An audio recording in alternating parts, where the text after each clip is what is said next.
పిన్ని గారు మిమ్మల్ని అడుగుతున్నది కీర్తి ఎక్కడా అని ధాత్రి ప్రశ్నిస్తూ ఉంటుంది. మేమిద్దరం పరిగెత్తున్నామా, అప్పుడు కింద పడిపోయాము, అప్పుడు మేమిద్దరం వేరు పడిపోయాము, కీర్తి ఎక్కడుందో నాకు తెలియదని అని ఆదిలక్ష్మి చెప్తూ ఉంటుంది. మీరు వస్తున్నారని భయంతో నేను కీర్తిని వదిలేసి పరిగెత్తుకు వచ్చేసాను అని ఆదిలక్ష్మి చెప్తూ ఉంటుంది. అనాథ అయిపోయాను, నాకెవరు లేరని బాధపడ్డారు కదా, ఇప్పుడు కీర్తికి ఏమైనా అయిందనుకో మీరు నిజంగానే అనాథ అయిపోతారు అని ధాత్రి ఆదిలక్ష్మిని తిడుతూ ఉంటుంది. అక్కడి నుంచి కీర్తి కీర్తి అంటూ మళ్ళీ పరిగెడుతూ ఉంటుంది. కౌశికి కీర్తి కీర్తి అంటూ ఏడుస్తూ నిలబడి ఉంటుంది. అత్తయ్య అక్కడ వదిన నిలబడి ఉంది. కారుకున్న హ్యాండ్ బ్యాగ్ని తీసేసి కొంచెం కారుని తోసేసామంటే ఆ కారు వచ్చి కౌశికి వదిని గుర్తిస్తుంది. అప్పుడు అభాషణ అయిపోతుంది అత్తయ్య అని నిషి వైజయంతితో కుట్ర చేస్తూ చెప్తూ ఉంటుంది. నేను వెళ్ళి హ్యాండ్ బ్రేక్ను కారుకున్న హ్యాండ్ బ్రేక్ని తీసేసి కారుని తోసేసి వస్తాను అత్తయ్య అని నిషి చెప్తూ ఉంటుంది. అలాగే అమ్మి, నేను అంతలోపు ఈ అమ్మిని చూస్తూ ఉంటానులే అని వైజయంతి అంటుంది. అలా నిషి కారు హ్యాండ్ బ్రేక్ని తీసేసి కారుని నెట్టేస్తుంది. పాము తర్వాత కాటు వేయడానికి కీర్తి పాప దగ్గరికి వస్తూ ఉంటుంది. కీర్తి అంటూ ధాత్రి పరిగెత్తుకుంటూ అక్కడికి వచ్చి కీర్తిని కాపాడుతుంది. పాము బుసలు కొడుతూ వాళ్ళ ఎదురుగా నిల్చుని ఉంటుంది. దండం పెట్టుకో అని ధాత్రి దండం పెట్టుకోమని కీర్తికి చెప్తూ ఉంటుంది. అలా ఇద్దరు దండం పెట్టుకుంటూ ఉండడంతో ఆ పాము పొట్టలోకి వెళ్ళిపోతుంది. అమ్మయ్య రా వెళ్దాం అని ధాత్రి కీర్తిని తీసుకొని వచ్చేస్తుంది. అప్పుడే కారు కౌశికి మీదకి వస్తూ ఉంటుంది. కేదార్ గమనించి అక్క పక్కకు తప్పుకో అని పరిగెత్తుకుంటూ వచ్చి కౌశికిని పక్కకి తోసేస్తాడు. కౌశికి కడుపు కాస్త ఒక చెట్టుకు తగిలి తలకి గాయమైపోతుంది. పక్కకి పడిపోతుంది. కౌశికి అమ్మ అంటూ కేకలు పెడుతూ ఉంటుంది. అప్పుడే ధాత్రి కీర్తిని తీసుకొని అక్కడికి వచ్చి వదిన అంటూ పరిగెత్తుకుంటూ వస్తూ ఉంటుంది. అక్క అక్క అంటూ కేదార్ కౌశికిని ఒళ్ళో పడుకోబెట్టుకుంటాడు. అమ్మ కీర్తి ఎక్కడ అంటే చెప్పట్లేదు కదా, నీ సంగతి తర్వాత చెప్తాను అని సురేష్ కూడా అక్కడికి వచ్చేస్తాడు. కౌశికి కుప్పకొలిపోయి ఉంటుంది. ఏమైందని సురేష్ కంగారు పడిపోతుంటాడు. త్వరగా హాస్పిటల్కి తీసుకెళ్దాం అని సురేష్ చెప్తూ ఉంటాడు. దగ్గరలో ఏ హాస్పిటల్ లేదే అని వైజయంతి అంటుంది. త్వరగా వదిన్ని తీసుకువెళ్దాం అని ధాత్రి కేదార్లు కౌశికిని తీసుకువెళ్తుంటారు. వీళ్ళందరూ ఉన్నట్టుండి ఎక్కడి నుంచి వచ్చారు అని వైజయంతి అంటుంది. అవునత్తయ్య అన్నట్టు కౌశికి వదిన ప్రెగ్నెన్సీ పోతుందంటావా అని నిషి వైజయంతిని అడుగుతూ ఉంటుంది. ఆ నొప్పులు ఆ బాధ చూస్తుంటే పోతుందని అనిపిస్తోంది అని వైజయంతి అంటూ ఉంటుంది. వదిన వదిన నీకేం కాదు వదిన అని ధాత్రి కేదార్లు కౌశికి ధైర్యం చెప్తుంటారు. అయ్యో అమ్మి కౌశికి అని నిషి వైజయంతి మాత్రం ఏడుస్తున్నట్టు నాటకం ఆడుతూ ఉంటారు. డాక్టర్ రావడంతో ఏమైంది అని అడుగుతూ ఉంటారు. జరిగిన విషయం చెప్పడంతో లోపలికి తీసుకురండి, నేను ట్రీట్మెంట్ చేస్తాను అని డాక్టర్ కౌశికిని లోపలికి తీసుకురమ్మంటారు. అలా ట్రీట్మెంట్ చేస్తుంటే ధాత్రి కేదార్ సురేష్ చాలా ఏడుస్తూ టెన్షన్ పడుతూ ఉంటారు. నిషి వైజయంతి మాత్రం సంతోషపడుతూ ఉంటారు. అప్పుడే ధాత్రి అంతకుముందు జరిగిన వైజయంతి మాటల్ని గుర్తు చేసుకుంటూ ఉంటుంది.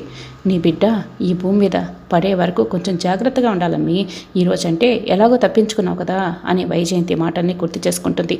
ఈరోజంటే జగదాత్రి నీ పక్కన ఉంది కాబట్టి బతికిపోయారు, ఇప్పుడు జగదాత్రి నీ పక్కన ఉండదు కదా ఎప్పుడు అని నిషి మాట్లాడిన మాటలను కూడా ధాత్రి గుర్తు చేసుకుంటుంది. కేదార్ చెప్పిన మాటలను కూడా ధాత్రి ఆలోచిస్తూ ఉంటుంది. కారు హ్యాండ్ బ్రేక్ ఫెయిల్ అయిపోయింది, నాకెందుకో నిషిక మీదే డౌట్గా ఉంది, ఆ కారు రావటం వల్లే అక్కకి నేను తోయాల్సి వచ్చింది అని కేదార్ చెప్పిన మాటల్ని ధాత్రి గుర్తు చేసుకుంటుంది. వెంటనే ధాత్రి కోపంగా కారు హ్యాండ్ బ్రేక్ని ఎలా ఫెయిల్ అయింది అని నిషి వైజయంతిని అడుగుతూ ఉంటుంది.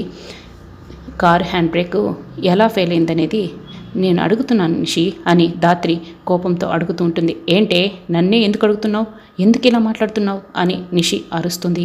ఎందుకంటే ఆ కార్ పార్క్ చేసింది నువ్వే కాబట్టి, మేమెవరూ ఆ చుట్టుపక్కల లేము కాబట్టి అని ధాత్రి చెప్తూ ఉంటుంది.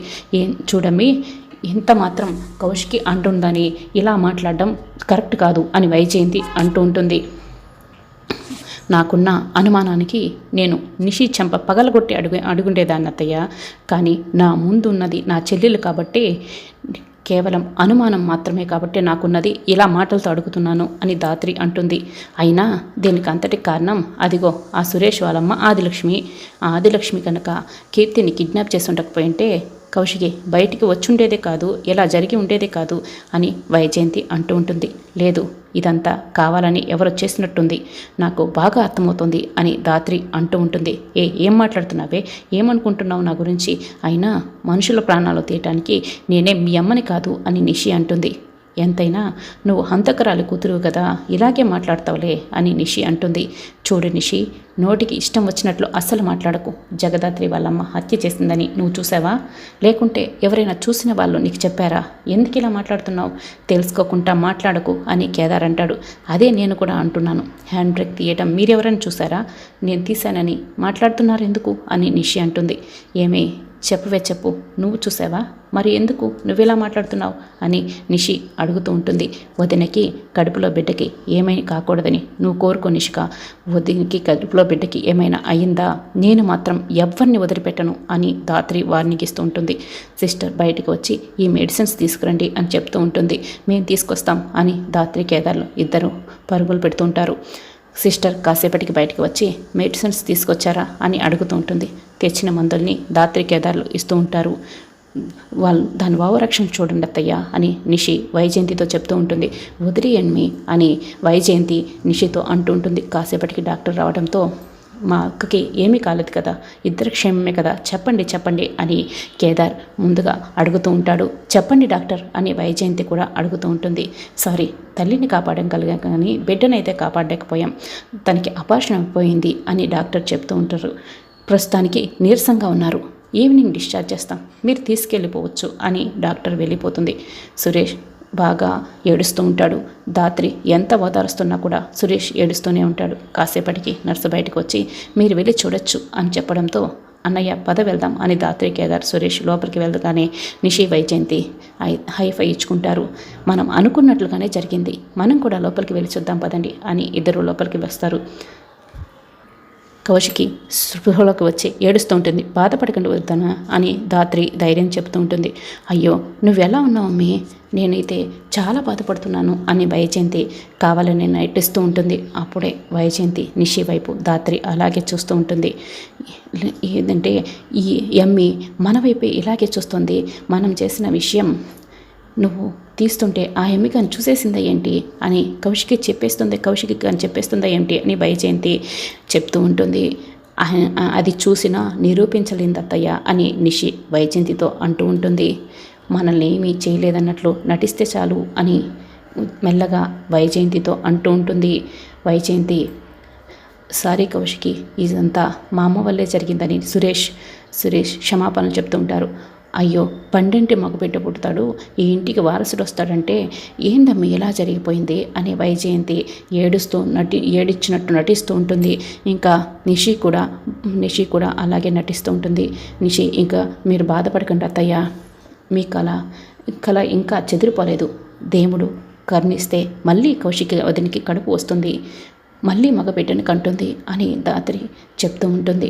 దేవుడు కరుణించినా మేం కరుణించలేదు కదా అమ్మి, కౌశికి జీవితంలో సంతోషమే ఉండకూడదు, ఇక బిడ్డలే పుట్టకూడదు అని వైజయంతి మనసులో అనుకుంటూ ఉంటుంది.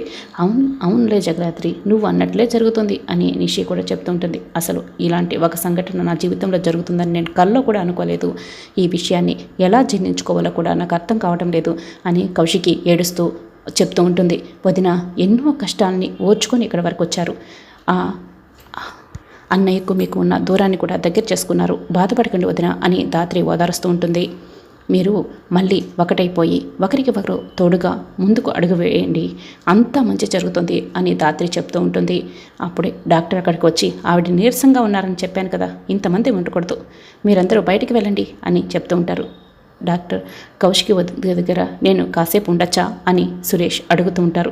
మీరొక్కరే ఉండేసి మిగతా అందరూ బయటికి వెళ్ళండి అని డాక్టర్ వెళ్ళిపోతుంది. పదండి అని నిషి వైజయంతి బయటికి వెళ్ళిపోతారు. అప్పుడే ధాత్రి వెళ్తూ ఉంటే కౌశికి ధాత్రి చేతిని పట్టుకుంటుంది. రాబోయే ఎపిసోడ్లో ఏం జరగబోతుందో తెలుసుకోవాలంటే మా ఛానల్ని సబ్స్క్రైబ్ చేసుకోవడం మర్చిపోకండి. Thanks for watching.